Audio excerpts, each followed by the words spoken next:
Hey guys, it's Jenny from Southern Savers. It's Monday night and our weekly Q&A.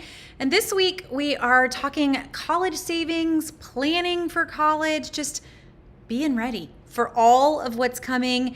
One of you asked for this a few weeks ago, and we really did it about over a year ago, actually, as a good topic. It is a great one, though, to do again and again, because if you've missed it or if you're just entering that phase of life, you're kind of not ready for what's about to hit you. And in reality, planning and saving for college is really something that needed to have happened, like when you found out you were pregnant. I don't know, just super early, way earlier than you were even ready to go. So that said, we're not going to go straight to the IRAs or the 529 plans. We're going to get there. I really want to talk towards parents that have 10, 11-year-olds first, because that's really where I encourage you to start your college plan. So you may not be thinking of college, even for some of us, 8 years away. This is still the perfect time to start getting some ideas and setting a trajectory for your kid to be on the right path. Now, I know we're talking about 10-year-olds and we're talking about college, so we're not filling out applications here. We're just making sure that, hey, we've got an idea of what our end goal is, and we're gonna try to put you on the right path coming up in the years ahead to hit that goal. So why do I say 10, 11? It's because it's really good to have a plan ahead of time, what they're gonna take through high school to prepare them for college. And high school classes actually can start at 7th grade.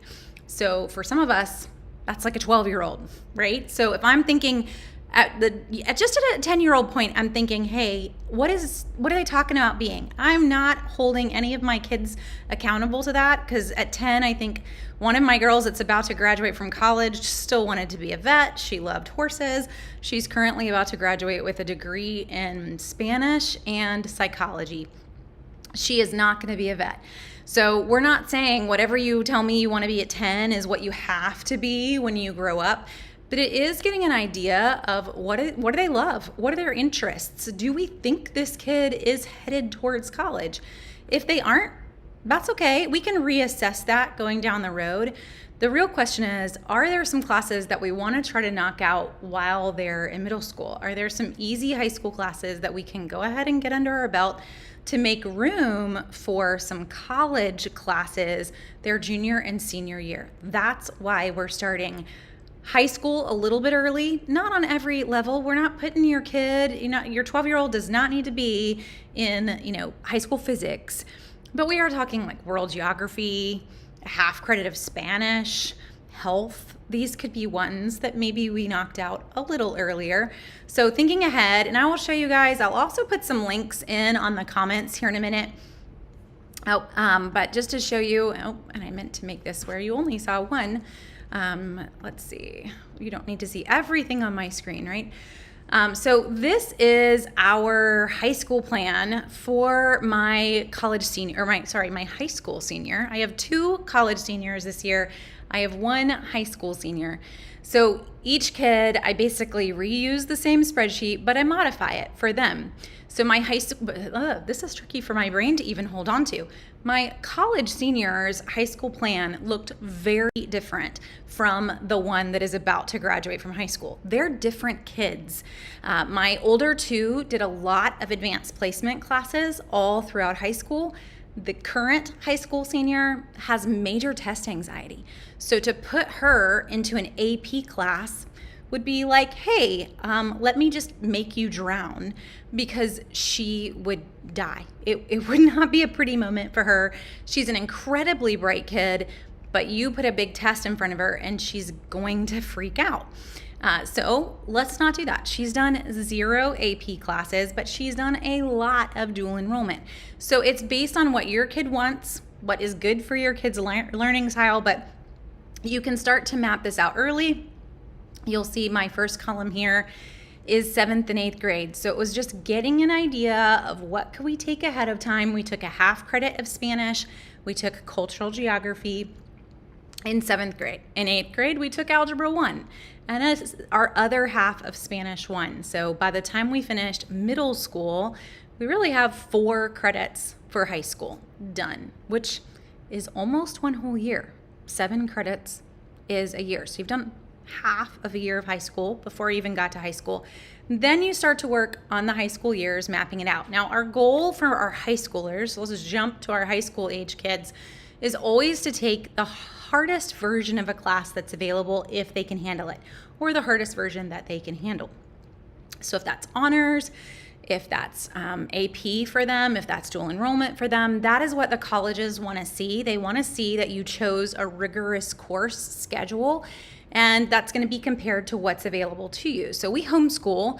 There are rigorous course options for homeschoolers, but some of them obviously cannot be taught by mom. So I cannot do a dual enrollment class.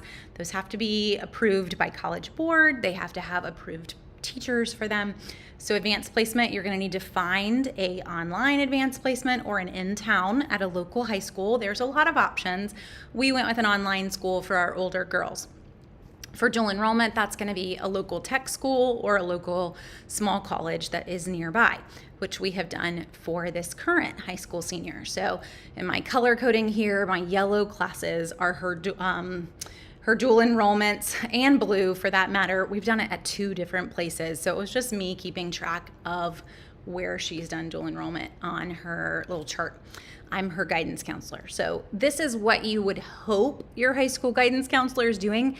But honestly, for the parents in the room, please realize that at a public school, your guidance counselor is trying to keep track of sometimes 100, 150 kids.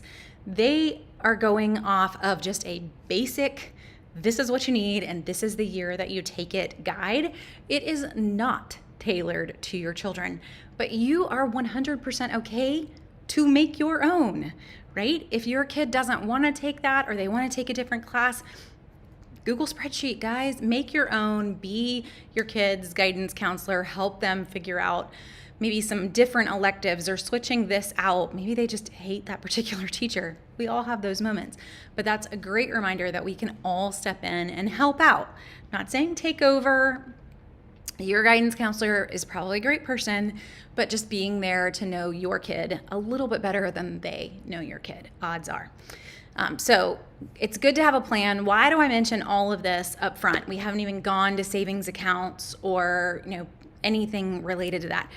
Because honestly, when it comes to the actual numbers that the schools send you and you get your financial aid packets, the biggest portion of your financial aid is usually merit-based. It is not, hey, we think your family's broke, so here's some extra money. You're gonna have to fight for the actual financial aid, especially the financial aid that's not actually loans. You're gonna have to maybe even get nothing for some of us. It just depends on what your numbers are. But merit aid is something that based on the classes they take, their test scores, this is an automatic discount. Now, one way to look at it is also that it's just a way that these schools are basically trying to recruit, trying to pay your kid to come to them, but you're still in control of that number. So whether you believe that schools should offer this, whether it's really kind of viewed as like, hey, their real tuition is much lower than what they're telling you and they're just throwing in this pretend number, I don't care how you look at it. You have control over that merit number. So whether you are annoyed by it or you think it's great, you're the one, or your kid is the one that had the ability to make some changes there. Now, I can't make my kid test any better that is my current high school senior, but we can do things that set her up to test better. It doesn't mean in the moment when she takes the SAT that she's gonna get the best score, but we can keep taking the SAT. We can do test prep. You can do test prep courses online. You can do private tutors, whatever you want here. Honestly, that money, and I know as a parent, you're like, why would I pay $500 for an SAT prep course? Many of these have a score guarantee on them that if your kid doesn't hit the score, you get your money back. But those SAT and ACT scores, the amount that you spend to hit certain score levels helping your kid achieve that score level is actually one of the best payouts in terms of college savings that you can possibly hit. So we're talking for my current high school senior, as soon as she hit a 1250 on her SAT, she got a 1270, and she's like, great, I hit it, and I'm not taking it again, Mom. I tried to talk her into one more time for maybe a 1300, but for her, the difference between a 1200 and a 1250 was about $5,000 a year from just a state school. So she's looking at going right down the road to save money, and that's okay. I'm okay with it. It's we're kind of letting her make some decisions here, but just talking test scores, a 1200 versus a 1250 meant all different, even state merit money. So please look into that. Look into what your state offers for just the lottery scholarships or merit scholarships that they may offer. What are the thresholds we're trying to achieve? And you'll quickly realize whoa, if we put $500 into this SAT test, it has a guarantee if she doesn't hit 100 points more or whatever it is. Usually that's how they're based. It's not based on a particular score. It's based on a rise from where they got themselves on the first time they took it. But if that's all you need, I spend $500 now, but it means $5,000 a year that I'm not having to come up with on your tuition. That's huge. So those test scores and your GPA have really big impacts on what your final merit numbers are going to look like. And it is the one thing that you feel like you've got some control over, right? Can't control the parents' income. We're not all going to go quit our jobs so that we can have a bigger financial aid number. That's not what our goal is here. But hopefully you get what I'm saying in that, trying to have the right mindset of, okay, step one, let's work on the hard classes or the rigorous classes. Let's work on the merit levels that we can. Step two, now I mentioned dual enrollment when I was showing you our little plan here for Mary, who is a senior. For my older two, a lot of AP for them. Before you make this decision with your kid, I would recommend with your high schooler, sit down and ask them, what are you thinking? Would you like to do some dual enrollment? Would you like to get off campus and go to a local tech school, or for homeschoolers, get out of the house and go to a local tech school or a local small college? Would you like to do AP?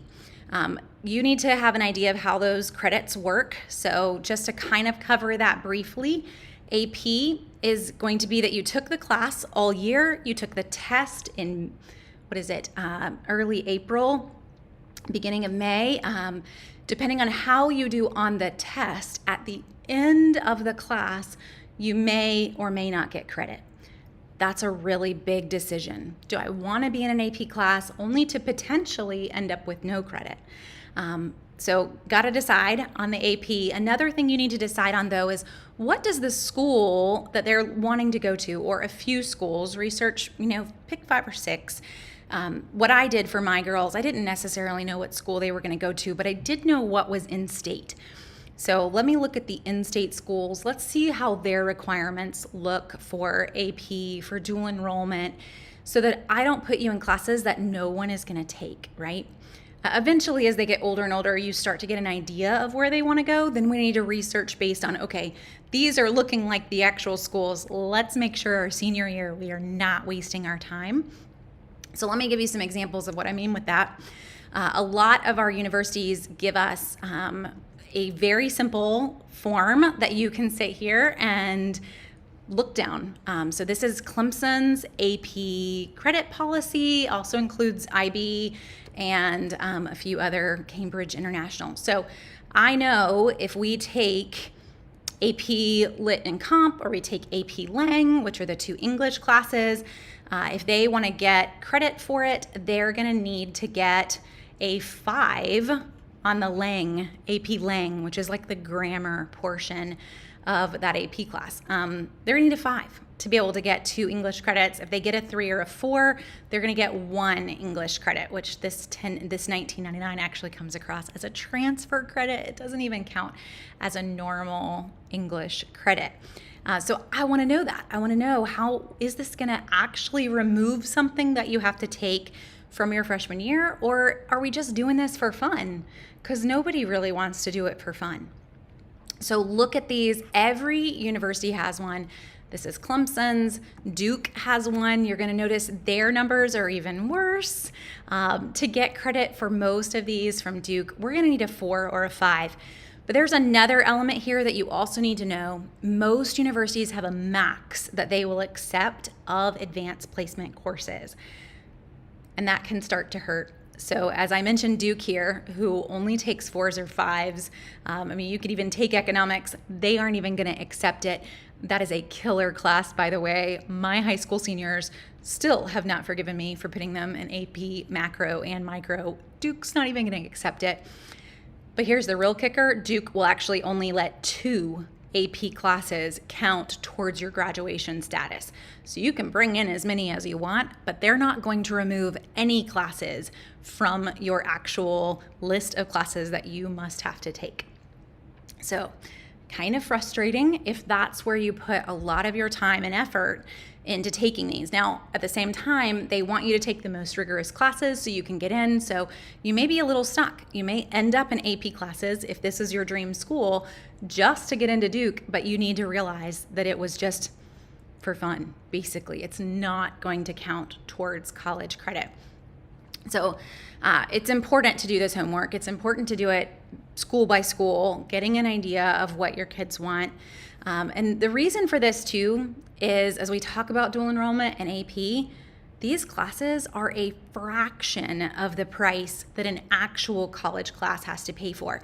And most of the ones that you can get done through dual enrollment, through AP, they're classes that are probably taught by, in a huge university, they're taught by just a little TA. We're not even getting a real professor. The big professors, they're teaching the junior and senior level classes. So now we're paying a ton of money in tuition for, a graduate student, not even the professor.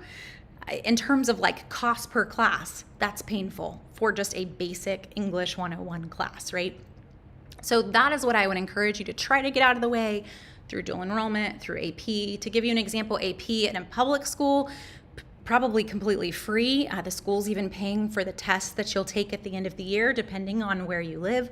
For a dual enrollment course, that also, depending on where you live, could be free.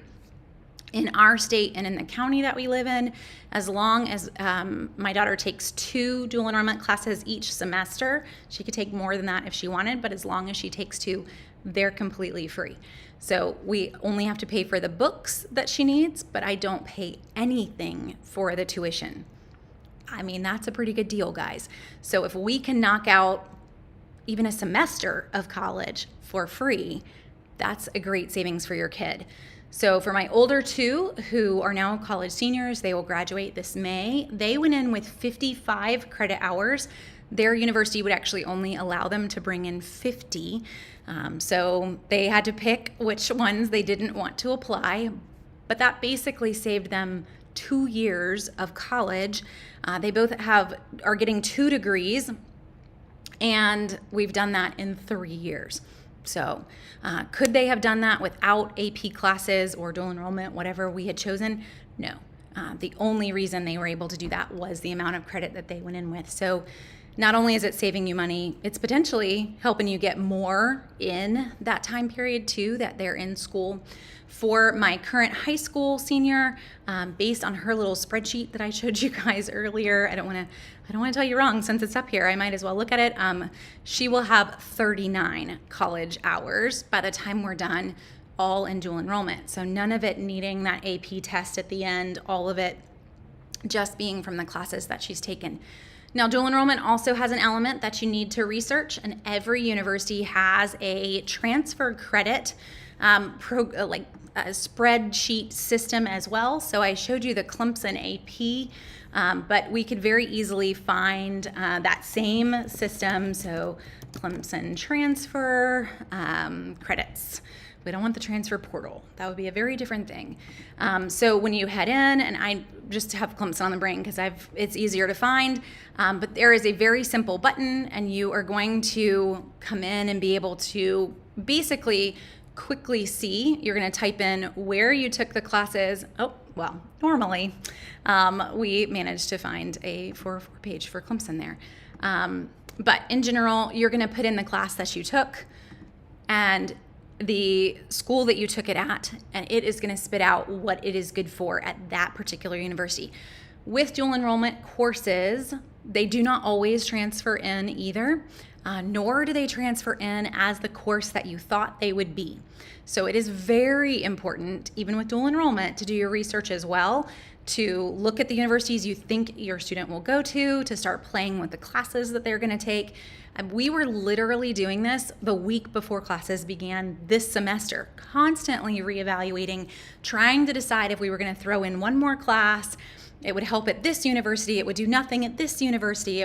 So Mary's got 4 universities on her plate right now, trying to decide which one she's going to pick. And when we're trying to pick dual enrollment classes, I'm trying to pick a class that is going to benefit her, hopefully at all of them, if not at most of them. So you're still going to need to do that play up until the point that they make a decision as to where they're going to go. So AP could or could not be accepted depending on the score and depending on the school's rules for AP. Dual enrollment's the same way. Now, one tip for dual enrollment is to kind of learn if your state has some policies there. And for South Carolina, we actually just had a new law passed, I want to say this was in the last 3 years, that if you take a dual enrollment course at a South Carolina technical college, which is so in our area that would be Midlands Tech. There's a number of state-run technical colleges. They're public 2-year institutions. They have to accept them. There is no other option. If you take the class here, it has to come over to the main university as the class that you took it. That is magical for me. So 3 years ago, 4 years ago, if you'd taken the same course, there's a chance it would have just been a transfer credit. Now it's going to be the class that you took, which is great. So it's good to know what your state's policy is too, because that may kind of answer all those questions depending on where you're taking your dual enrollment from. Okay. So Lilibel's saying kind of she's saying AP is the way to go. She took physics and it didn't transfer because it wasn't calculus based. And that will also depend on even what level physics that you're needing, but that is also a great way to research through that transfer equivalency.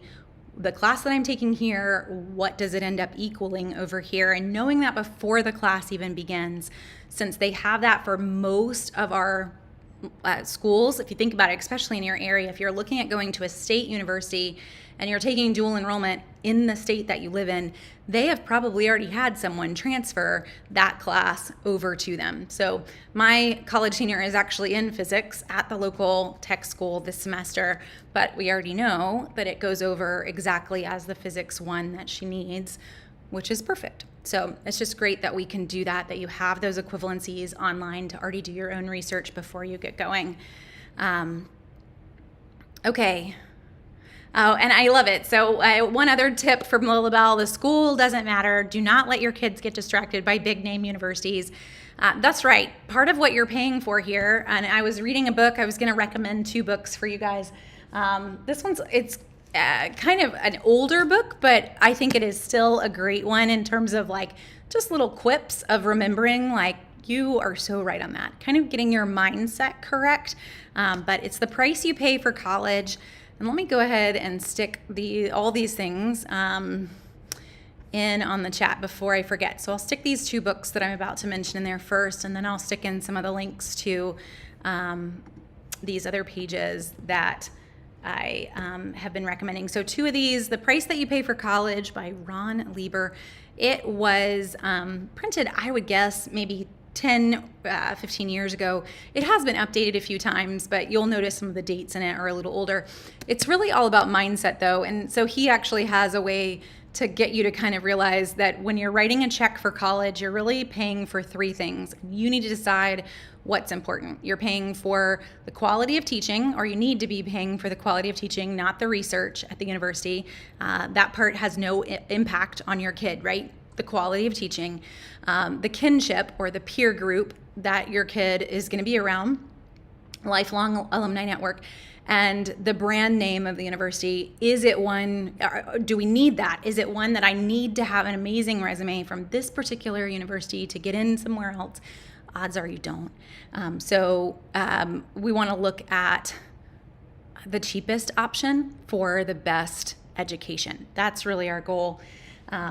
And he has a number of other ones too. There's a lot to think about. One of the ones I was sitting refreshing, even at the dining room table tonight, I was like, Mary, do you hear this? But he was talking about, if we send our kids to the mall to buy things, their budget would probably be a little limited to whatever money was in their pocket or the money you were willing to give them. So they're not going to just walk in and spend whatever they have, right? They're going to ask you, how much money do I have to go shopping today? And then parents who step back and they're like, whatever you decide, you go wherever you want. Like, hold up. For some of these universities, your kid is about to spend $250,000 if they made that choice. Should we be letting 18-year-olds make that choice blindly? No, we shouldn't. So it's right. We really do need to step back and really think about what is the value that we're paying for, and our huge Ivy League universities that cost a ton of money, or your private universities that can cost a ton of money, are they worth it? For us, to give you an example, I mentioned that this is probably, so my college senior is probably headed to USC here. She hasn't made up her full decision. She's applied to 4 universities and got accepted to all 4. But we're talking about a price difference between the 4 of $2,000 to live at home and go to South Carolina, $10,000 to go to Bob Jones, $21,000 to go to Clemson, or around $17,000 to go to Anderson. That's insane money, guys. And as a parent, you're like, why? I didn't even realize it was going to cost that much. Or that was my first thought for my older girls. Now I've seen the numbers. I'm a little less shocked.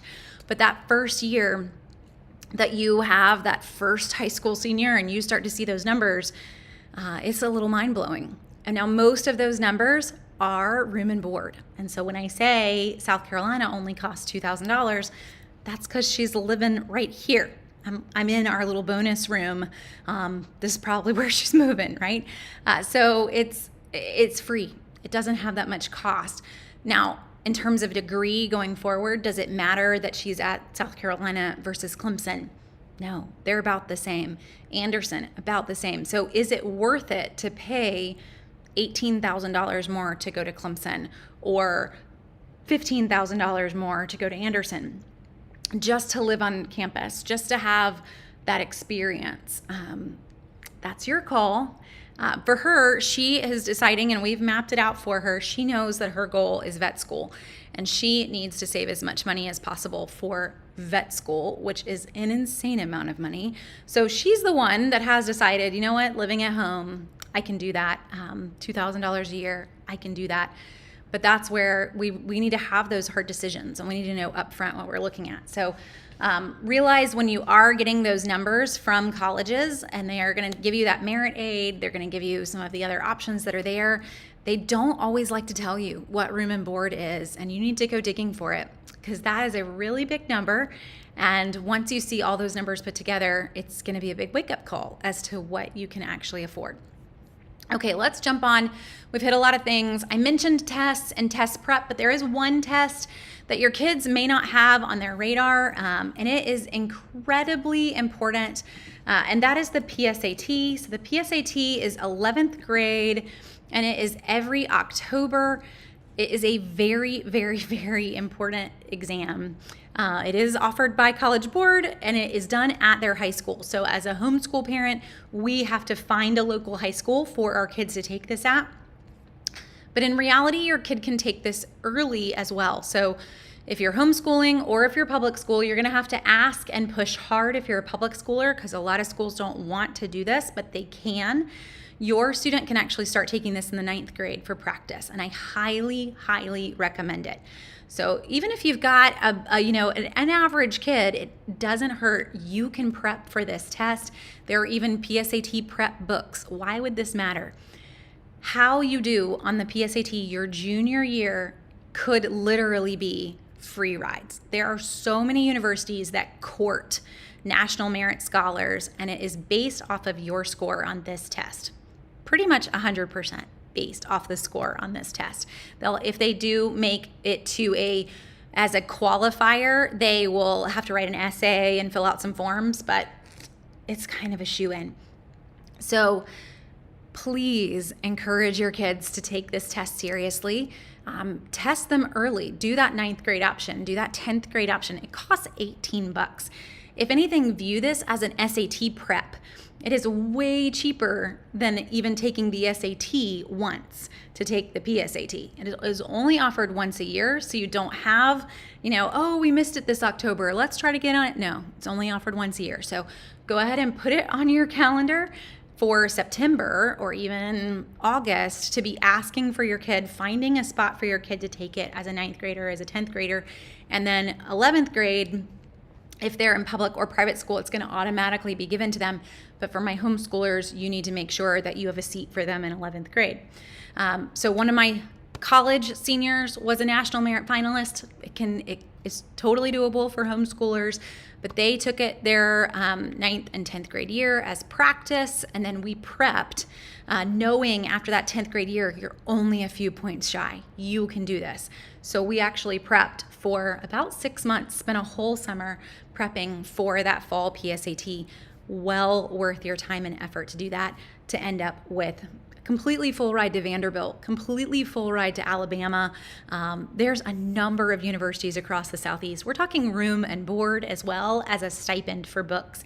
So it's pretty magical. My high school senior, one of her very good friends, is hoping to be a finalist. She knows that she's a qualifier. She's now doing the essay part, which is probably a shoo-in. If she gets it though, or when she gets it, she already has that knowledge that Alabama wants her. I threw out Vanderbilt to her too. I'm like, you should apply there as well. And the hard part is just, how far away do I want to go from home? But full rides off of one test. So hopefully you got that one, but that's the PSAT, and it is a big one to have your kids be prepping for ahead of time. So one more thing that your kid can be doing to help them on their merit side is their extracurriculars and their activities. Most colleges are looking for about 3 to 4 good ones. They're not looking for 3 to 4 that you just signed up in your junior year for, but they really want ones that you were involved in freshman, sophomore, junior, to show longevity, to show that you've worked into some leadership positions. Leadership is the buzzword. So you're really looking for some extracurriculars that are showing leadership, or taking what they're doing and trying to spin it to show leadership. It is a very big one. It's everyone's buzzword right now. And work is okay to be one of those. So if your kid is got a part-time job, that's pretty awesome. It's actually showing, commitment, responsibility. There's so many ways that you can spin a job to show leadership skills. Now, one more thing, kind of in line before we go to all the savings accounts, kind of in line with what Lily was saying, is, we don't want to just pay for the name. We really want to research our schools. And so a great place to do that, and I will stick this in before I forget. So a really great place to research your schools is actually the U.S. Department of Education. They are the largest provider of student loans, so it's good that they at least give us some college scoreboards, because this is what you are spending your money on. I kind of view this as, like your consumer reports for your car. Before you go and buy a new car, you want to look at reviews. You want to see what people are having problems with. This is your way to see what a college is known for, what its graduation rate looks like, get some ideas of where your money is going. So if, my Mary is looking at going to South Carolina, I can plug in University of South Carolina Columbia campus, which is the main campus, and I can start to see their full numbers, which isn't magical at a 77% graduation rate. I can get an idea of how that's comparing to other universities. It's, a little bit better, I guess, midpoint for some schools. I guess there are some that actually have a 50% rating. But I can even see how, based on this university, when they graduate, what are they going to earn? What's the average cost? I can also see class size. There's a number of things that they will tell you for this university as you go through. So overall costs, by family income, how much you're going to end up owing. So some of this, obviously, if I've got some financial aid, typical earnings, test scores, and acceptance. So I also know how easy is it to get into or how hard, what kind of scores are we looking for. So I can do this for any university on the U.S. Department of Education. College Board also has a similar system. And I can actually search not by university, but by degree. So if I really wanted to do, I don't even know if I'll find no, there isn't a pre-vet. But I could do, there we go, agricultural, veterinary, prep, and I just want to say schools near me because USC doesn't have one. It's just a biology degree for her. And, oh, well, I don't want to tell you. We'll do just find schools. Just show me options. And it's going to spit out all of them. We could go to MIT, where it supposedly only costs $20,000. It's going to be really hard to get in, right? But you get some ideas. We can sit there and compare and contrast universities. We can find out a lot of things about the individual colleges.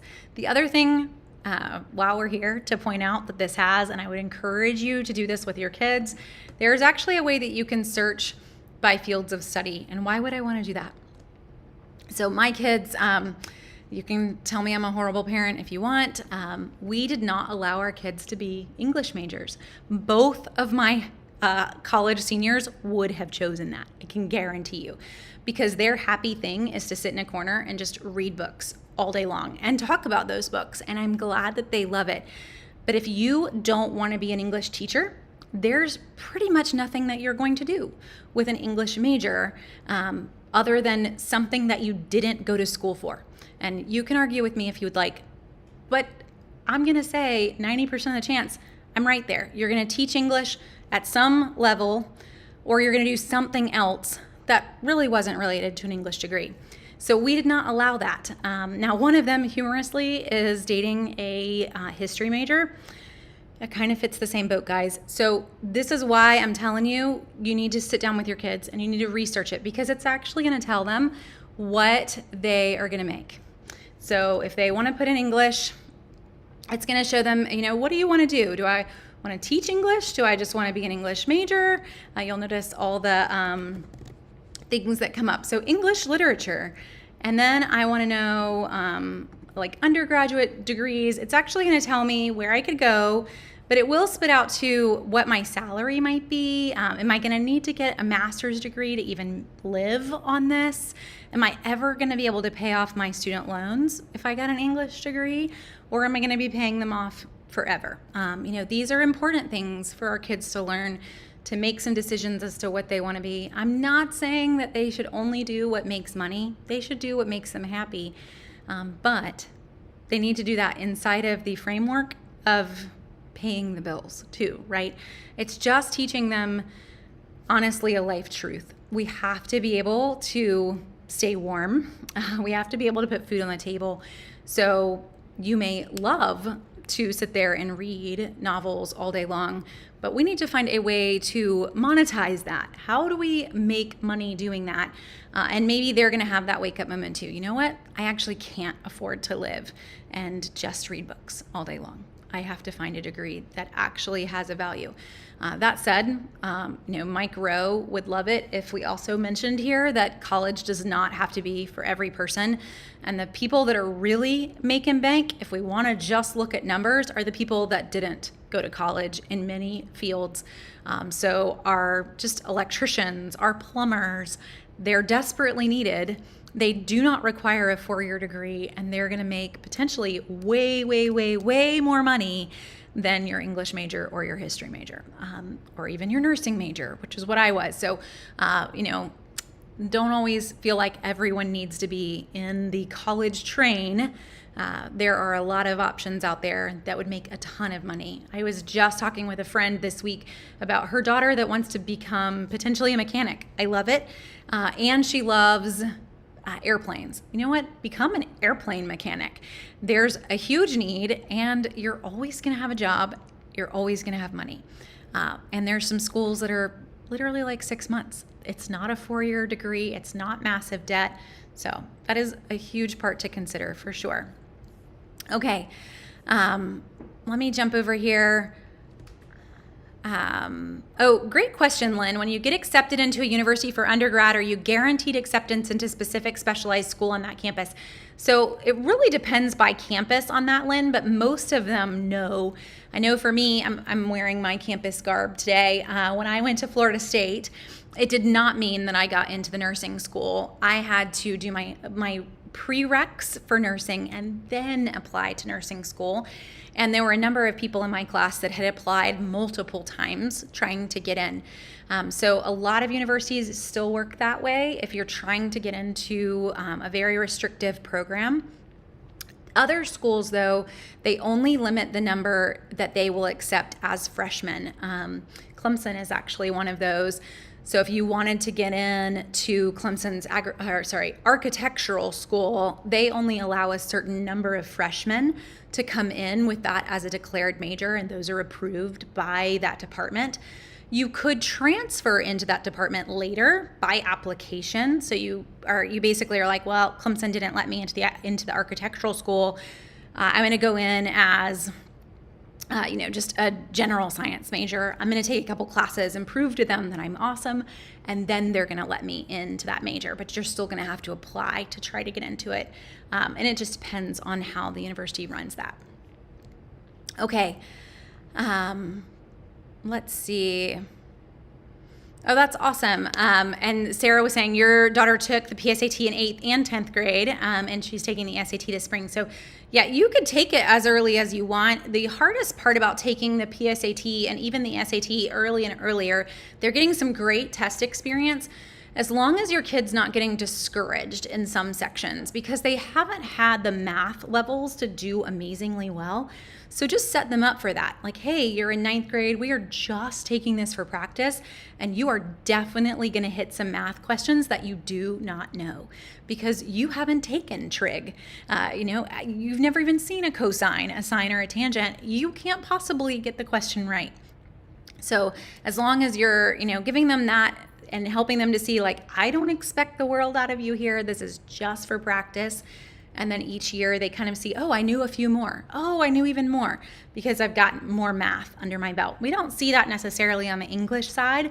Our 8th graders can actually score amazingly well on English if they're well read, if they have been writing papers for a while. It's that math side where we just need more courses under our belt so that we can do better and better on those tests. Let's see. Yes, and Shannon said, you wish that you'd had your college kid take the SAT more than once. That is one thing I would encourage a lot of parents to push on because I know that your kids do not enjoy that. Not only is it a test, but it's a test that you have to wake up on a Saturday morning and take. Just keep at it with them because the more that they take it, the better their score will be. If it's worse, it doesn't count. If it's better, they even super score. So if you did better on English but worse on math, that's okay. I'm going to take the better English this time, and maybe next time I'm going to get the better math. Keep working. Look at what those merit levels are at the different universities. One for right now, for my daughter, and this is why she was like, Mama, I'm not taking it again. So Anderson University is one of her 4, and Anderson, which is also in South Carolina, depending on and of course I'm not going to find it super simple here.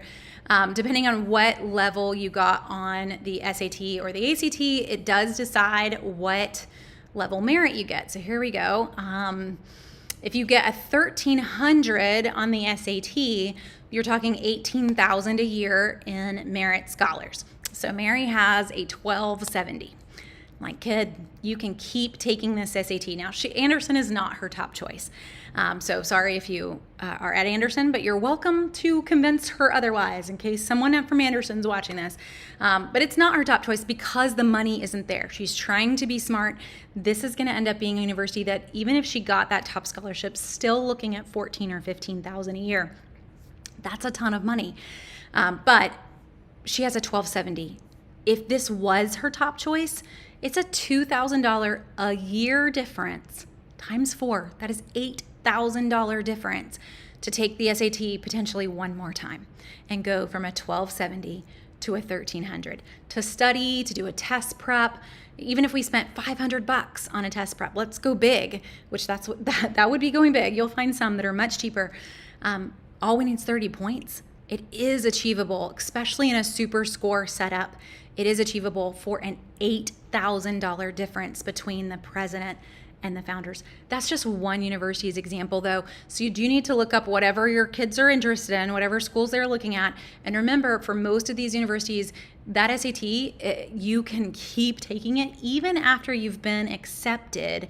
I can keep taking it up until admission, up until you say, yep, I'm going to come. So you've got all the way through potentially the May, if not ask your university, the June SAT to keep trying to get that higher score. It's totally worth it in the end to keep pushing them. Okay, so let's go on to actually putting money into savings. I know we've hit a lot of things, but they're more important, honestly. I would love for all of us to have magical amounts of money that we can put into savings accounts, but if you don't have it, you're limited there. Meanwhile, everything we have hit on is doable. It's achievable. So now let's hit the things that sometimes for some of us feel very hard to handle. That is the actual savings side. So first off, with scholarships, please, maybe I should have started the whole video with this. Have your high schooler get a separate email account just for college admissions and scholarships. They are going to be inundated with college emails. The College Board, every time they take the SAT, is going to basically sell their email address. So they're going to get letters from universities that you have never heard of, they have never heard of, they're never going to want to go to. One of my college seniors still gets mail asking her if she's interested in coming to their university. She's about to graduate. So please, at least for email, a separate email account just for this point of their life. Use it for all of your SAT and college. If you go to college fairs, this is what you're going to give out. I do want you to check it. There could be some good things in there, but it's not going to be crazy in your personal email for the next 10 years. The other thing you want to use it for, though, is scholarship hunts. So there are a lot of scholarship directories out there. College Board offers one. I need you to remember College Board is a business that makes a ton of money off of high schoolers and their parents. So not everything here is even really legit. They tell you it's legit. I don't know. I wouldn't have your kids spend hours and hours on a lot of these scholarships. There are some there, and there are definitely some that are worthwhile. There's a Coca-Cola scholarship that, they give out over 100 to 200 of them every year. Okay, put some effort into some of those. What scholarships most people recommend, though, are the local scholarships. So finding out from friends and family, asking local guidance counselors, local homeschool associations, whoever you might be a part of, what are some local scholarships that you remember writing letters of reference for? That's usually a great one. They may not in the back of their mind remember the individual scholarships, but then when you phrase it that way, they're like, oh, wait, there was one, or that you had to do verification papers for. So credit unions, for example, in South Carolina, they all band together. They have a number of college scholarships. Every credit union offers one. But you actually don't have to be a member of all of them. You still can apply to all of them if you're a member of one of the credit unions. Local scholarships are known for having a lower number of applicants than these huge national ones. So yes, there are tons of scholarship directories that are out there with over 24,000 scholarships. They're also getting 40,000 applications, and your odds of winning it are really low. So focus on little scholarships. $500 is $500. And many times with those scholarships, they're going to ask generally the same kinds of questions, same kind of essays. So once your kids get 4 or 5 essay prompts written, they're going to find, oh, you know what, I can kind of spin this essay a little bit to answer this prompt. It's very similar. So they're not going to take as much work to get those scholarships written in the end, and hopefully can end up with some money from them. So separate email, that's the big takeaway from there, and to go local for those scholarships. I will stick in in case anyone wants it. This directory in the comments, though, this is the College Board Big Future Scholarship link. There are other scholarship directories. Do not pay for scholarship information. Nobody has a magical list of scholarships that no one else knows about. There are a lot of people, though, that make money with that as basically their call sign. There are some people that are worth paying for, and it just depends on what you're needing. So I thought I would just share this one. This is a company called Scholarship Gold. They actually do consulting if you want. Scholarship Gold is based out of basically Charlotte, little north of Charlotte. But for us, we've actually watched some of their online classes, and they're pretty decent, especially for first time parents of like juniors and seniors. Getting your brain around the right deadlines, the right words, the right money can be really helpful. If your kid's got some huge goals, that's where maybe you want to look at going into having a, like they do concierge. You can have someone counsel you and guide you and read your essays. If your kid's just wanting to get into South Carolina, it might not be a big deal. If they're looking at UNC or Duke in the Carolinas, that's where you're going to want to go and be like, okay, tell me what I need. Find an expert that is an expert on getting kids into those really hard universities. That is worth paying for if that's what your kid's goal is, so that you are focusing in the right direction versus just aiming big and hoping that you hit the target. So those do exist, and that is just one that we have done. So, there are hundreds of others that are out there, but I figured I would mention the one that we have watched and at least done online classes for. I've not ever done any of their individual consulting, though, just their online classes. Okay, so let's move on to some savings accounts. We've got all of the other things that possibly could show up. Right now it's down to us and the amount of money that you can put aside for your kids to go to school. So the kind of gold standard of savings accounts is that 529 plan. The 529 plan is state run, so you can do the South Carolina, you can do the Tennessee. You actually do not have to do a 529 plan for the state that you live in, but there are some perks to do that. So if I live in South Carolina and I'm part of the South Carolina 529 plan, I'm going to be able to deduct some of what I put into the account off of my state taxes this year. I am not going to get a federal deduction off of anything that I save. So it's not like retirement. So it's not your 401k or your traditional IRA. I don't get to take any sort of deduction this year on my federal taxes. What I do get, though, off of my federal taxes is that when I take money out, or when my student takes money out, it comes out tax-free on the federal side, and all the gains are also tax-free, as well as at the state level. So it does have some benefits, definite benefits, if you're using it over a long period of time. Very little benefits if I decide to open a 529 plan the junior year before my kid goes to college in a year and a half. It is not going to have that much gains that is tax-free in the end. So that a 529 plan is a long game. We want to start it as early as we can. Another thing for 529 plans, you don't need one for every kid. You can have one for every kid, and that's great if that's your goal, but you actually can just change what kid's name is on the 529 plan. So we have one. We have 5 kids. We have one 529 plan. When it first started, it was the name of my oldest kid. We could have easily taken that and given it to either one of our college seniors. They're twins. Neither of them ended up needing it. Our next kid down, I could have it in her name, and if she needs it, I will move it into her name. But right now, it's actually in the name of my youngest child. And the reason for that is that 529 plans, their risk and their aggressive amount that is invested is age-based. It automatically changes for you. You don't have to put a lot of thought into it in our state anyway, and can change based on what you've chosen. So the younger the kid is, the more is invested in the stock market, meaning potentially the more it can grow. Could be the more it could lose, depending on how the stock market's going.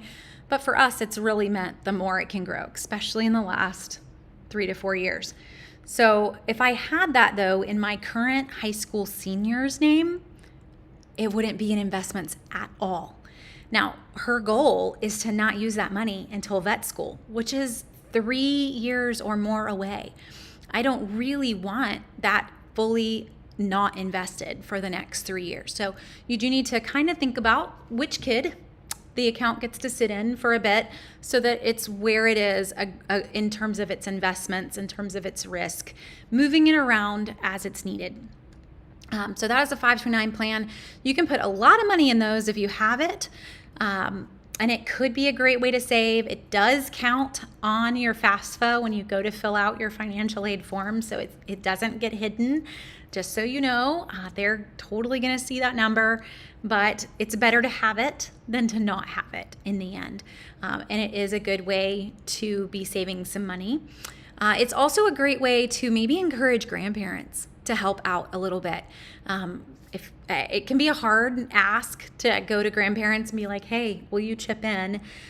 But going and saying, hey, would you consider every year on their birthday making a deposit to this 529 plan that we set up for Joey? Whatever. You only have to ask once. They can say no. You could remind them every couple years. But hey, we have this college savings account. We would love for you to put money in it. Best time to do that is when they're like infants and your grandparents think that they are the most amazing child ever. Even if it's $100 that went in 18 years ago is actually made a good little bit of money thanks to compound interest. So encouraging them even on their birthdays, or hey, would you be up for putting money in every month, just doing a direct deposit straight into his 529 plan. They are not going to get a huge savings from that, obviously, but they're helping with whatever you can put in. Most of us, when we had 1-year-olds, that was not the time of our life that we had extra income. So you put what little bit you can in, right? Ages ago. And the older you get, when your kids are high school seniors, supposedly you're at your prime earning years, so maybe you do have more to give, but it's the money that you put in a long time ago that has actually grown the most. So the earlier we can get started, the better off we are for college savings. So that's a 529 plan. There is one other option that I would recommend. As soon as your kids get a job, once they're working, they actually can open their own Roth IRA, and I would encourage you to go that route. You could even help them out here. So with a Roth IRA, they are allowed to put in up to the Roth IRA caps, which is around $7,000 a year. It changes a little tiny bit every single year, but around $7,000 a year. So let's say they got a really great summer job. They earned $4,000 this summer. They may have spent a little bit of it. You could help them out if you had it. They can still put in whatever they earned. The government is not looking at the fact that they bought candy or went to the movies. They're just looking at what did their W-2 say at the end of the year. Oh, they made $4,000. They can put $4,000 in a Roth IRA. A Roth IRA does not count on their financial aid forms for college. It doesn't exist. It's a retirement account. It is not a college savings account to the college. So it's kind of great. It's not hurting them the way that 529 plan is. And if they don't use it for college, it can stay there. So if they end up with some extra money, they now have a retirement account and they're, college seniors graduating, but they're already started out with a retirement account. That's pretty awesome. Now, to use it for college, they can take that money out as long as it's used for higher education. It does not pay the federal penalty of early withdrawal either. So pretty great and a great way to save if they've got that summer job. So you're basically going to just help them like, hey, you got a $4,000 summer job. How about if we put $3,000 of it in your Roth IRA and I'll add the extra $1,000 and maybe don't put it in their 529 plan that year. Instead, help them out and put it in their Roth IRA instead. It is a little bit of a better place to switch over to once they have that account, since it's not going to count on the FAFSA form the same way. Now, I mentioned another book, and I put the other book in on the comments. This one, actually, a friend recommended to me. I did not know of this book until this year, and they update it every single year. So I have the 2025 version. The 2026 is already out. I don't know that it's any different. So if you can find a really great deal on the 2025, just get that one. I put the link in earlier in the video, so scroll up and I will try to go back and put it in after the video for YouTube folks, because the links in the comments always go away. This is the Princeton Reviews Paying for College.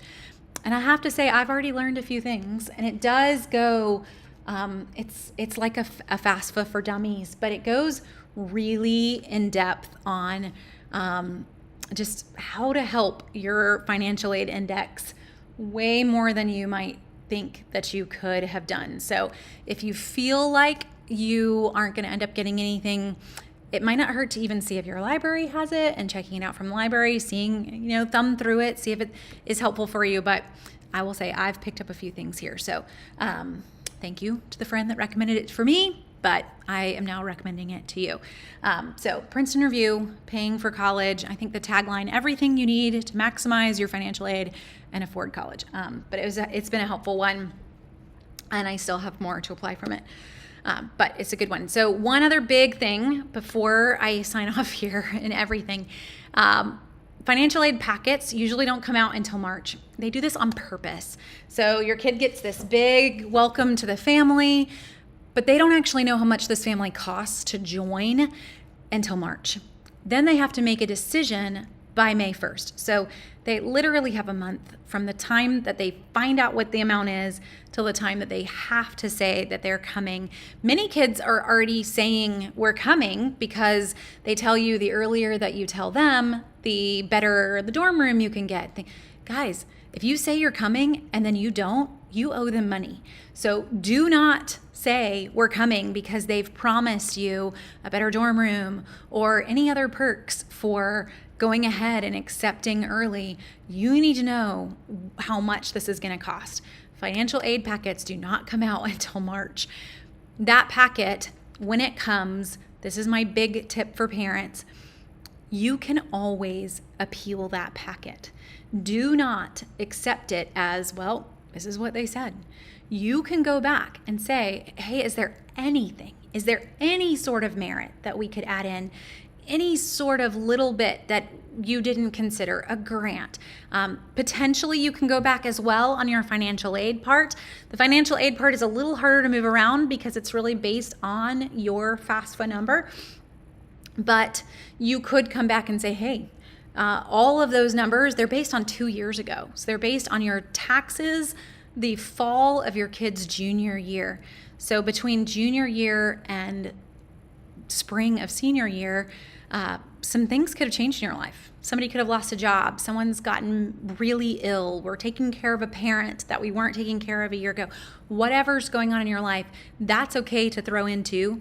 And maybe they will reevaluate on the financial aid side. But for most of us, we're really going back and saying, hey, any sort of merit, anything at all. And it's okay as well to kind of treat this like a car dealership scenario. Like, hey, she is really torn. She loves your university. It is number one. But this other university, the total out the door price is $3,000 lower than your school. What can you do? You'll be surprised. And now I'm not saying that they're going to match the $3,000 because many of them, they only have what they have to work with. But you will be surprised how many of them will adjust what the original financial aid packet was. Most parents do not do this. So when you go digging, all the numbers that I found is some universities, it's as high as 30% are appealing. And then they're saying that of those 30%, almost half of them are getting offered more money. So 1/3 of the parents are actually taking the time to do this, and over half of those are getting a acceptable result. I mean, again, $500 is $500. The other perk here is usually the money that is given will end up being given for all 4 years. So it does end up being worth it in the end. One other thing to consider is to go back to their admissions counselor too and say, hey, are there any other scholarships or discounts that we don't know about. Small universities and private universities have a number of these that you may not realize. So one, for example, if your kid's looking at a private Christian school, is attending the Summit Worldview Conference every summer at a number of private Christian universities gets you a scholarship for the next 4 years. Now, it could be $1,000 off every year for the next 4 years. That's $4,000. Attending Summit costs about $1,200. There are scholarships for that too. But it's definitely worthwhile in the end to look into those. So it could be a scholarship because they went to a conference, or maybe they were part of Boys or Girls State, or any sort of thing like that. So ask them, are there any school-sponsored scholarships that we still have time to do? An event that we can attend, anything. And many times they're going to throw out the list. They're happy to throw out the list of what is available there. Okay. And yes, so Cindy saying we're already getting offers from the private schools like Presbyterian and Newberry. So these universities, as soon as they get your name and number, they're going to call a ton. They want to be top of mind, especially our small universities, because they know that that's the only way they're going to stay top of mind. I mean, these guys, they get a ton of press, right? Just their sports teams keep them top of mind, even locally, versus the tiny, tiny schools. So you're going to get a lot of mail from those tiny schools, but sometimes they have just as much play in terms of amount of money that's available. Also remember, and this, it depends on what state you're in too, but many states in the South, you are actually allowed to use your state lottery money and other aid at private universities. So that could open some doors that you may not realize. I was surprised to learn that 4 years ago. It's a fun moment to be like, what? We get to use this in state? And then my girls chose an out of state small university. But I was still excited, and it was like tucking that away for future kids. So that is a fun one depending on what state you are in. I know Georgia and South Carolina both offer that though. If you end up getting a lottery state merit-based scholarship, you can use that at an in-state private or public university. And they cannot be the only states offering this, because South Carolina and Georgia are not states that are normally like leading the way. So I know there are some other states that offer something very similar. Okay, guys, we got through a lot tonight. I encourage you to go back and rewatch if you jumped in late. I did put in links to 2 books if you just wanted to kind of take a much slower version, a much more in-depth version. I'm also happy to answer any questions. So going forward, if you've got hey, what do you recommend here? I'm happy. I have now done this 3 times. I have 2 more to go, but I'm happy to share all that we've learned. So send me an email, jenny@southernsavers.com.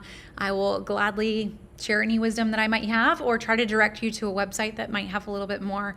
But thanks for watching. I do hope that it's encouraging, or at least kind of lighting a fire to get you started, because it is not as cheap as it was when I was in school. I remember getting a check back from my university. That's pretty rare these days. Odds are you're really looking at that $12,000 to $20,000 range, and that's even for my National Merit kid 3 years ago. So it depends on the schools you're looking at, but we're not talking free rides at most of them. So we do need to be prepared. We need to know what we can knock out, what we can control, how we can help to lower those amounts as best we can. So thanks for watching. I hope you learned something. I'm here to help if you've got more questions though.